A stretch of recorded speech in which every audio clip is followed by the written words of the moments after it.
As an autistic and chronically ill person who grew up largely in a state of survival mode, it took me a long time to learn how to dream. Like, when you're not sure you're gonna make it to adulthood, planning for the future just seems pointless and super abstract. Intermission, because my cat has come to retrieve me for nap time. We love a queen with a routine. Anyways, turns out I survived. I made it to adulthood, and then it was kind of like, okay, what now? I didn't really have any clue who I was. I spent so much time just fighting to survive. I never really figured myself out. And at one point I thought I had it figured out pretty well. I got my degree as an interpreter and I had a whole career plan set up. And then I got sick and lost about half of my own hearing. And since I didn't really know myself at that point either anyways, I was like, okay, I guess this is my personality now. And since I did make it to adulthood, I am determined to be happy. I already had connections in the deaf community, so I leaned really hard into activism and education, but in doing so, lost my connection with music entirely. It was too painful for me to really admit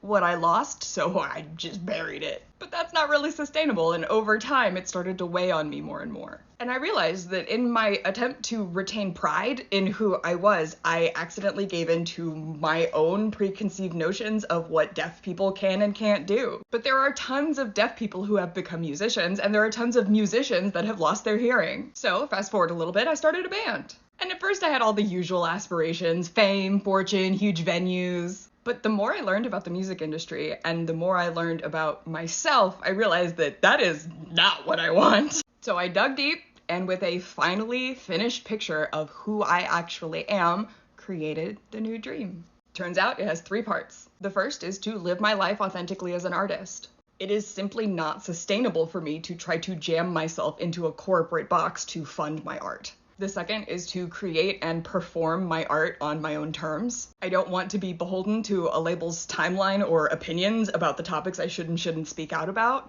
And I want to perform in small venues across the country that my fans can actually afford to come see me perform. And the third thing is that I want to inspire other artists to live authentically as well. So where are we now?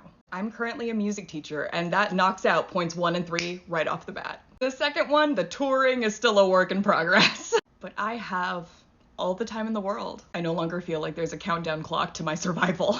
And I'll tell you what, it feels damn good.